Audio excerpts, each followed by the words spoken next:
vous abonner à la chaîne et de partager la vidéo.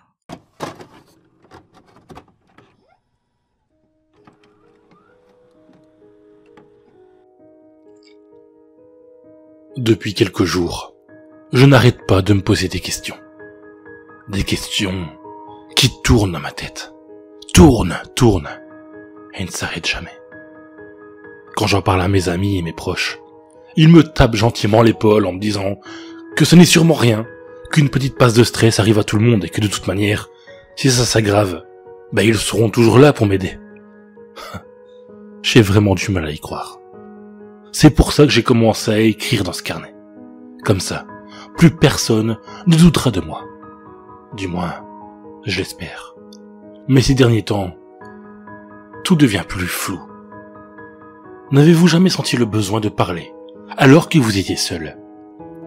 Cette sensation d'être suivi, se retourner et ne rien voir. Ou alors, poser un objet quelque part, tourner le dos et ne plus le retrouver. Moi aussi, chaque jour, ils me prennent pour un fou. Je n'en suis pas un. Non, je le jure, je ne suis pas un putain de taré. Aujourd'hui encore, j'ai ressenti cette envie de fuir à l'autre bout de la pièce. Et puis, ce bourdonnement dans mes oreilles, ce petit bruit que personne ne remarque quand un silence se pose. À votre avis, la peur du noir, d'où vient-elle? Et le bruit qui court qu'un monstre rôde sous votre lit.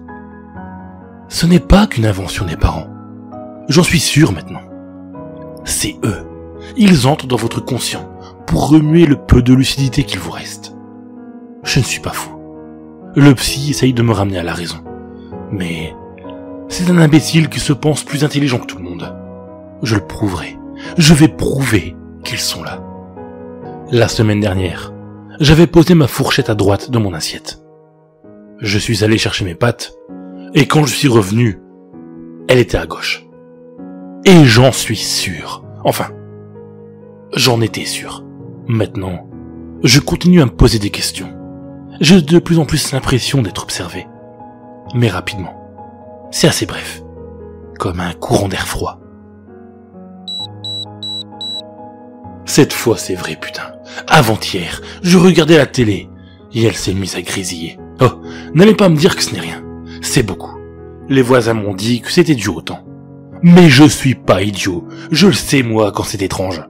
Et puis hier aussi, tiens, en y repensant. J'étais dans mon canapé, et j'ai fermé les yeux quelques instants. Mais j'avais l'horrible impression que quelqu'un était penché au-dessus de mon visage. Et je pouvais presque sentir son souffle froid sur ma peau. Mais quand j'ai ouvert les yeux, rien. Maintenant, je ne dors plus. Je ne sors presque plus. J'ai peur. Enfin, je crois. Je ne sais plus. Je sais pas, putain.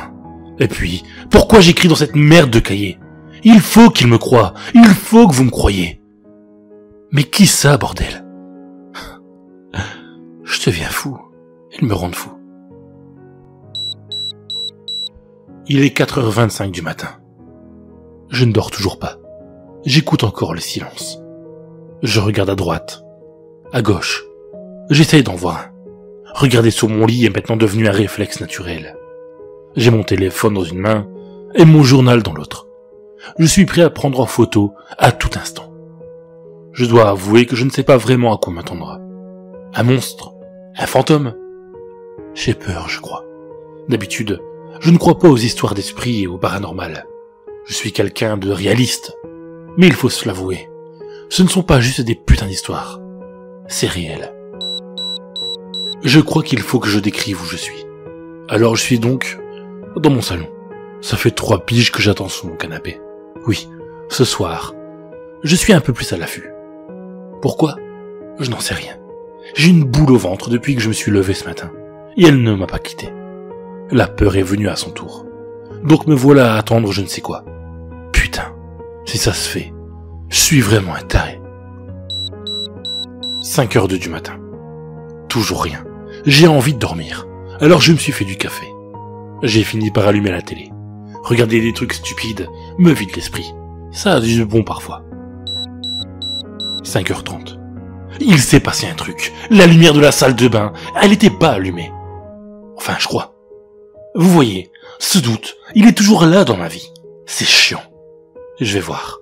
Je prends quand même un couteau de cuisine au cas où. J'ai vraiment l'air idiot. Je suis finalement allé dans la salle de bain. Il n'y avait absolument rien. Rien du tout. Comme d'habitude. C'est bizarre. Je suis sûr d'avoir vu mon reflet cligner des yeux. Mais moi, j'ai pas cligné des yeux. Enfin, je crois.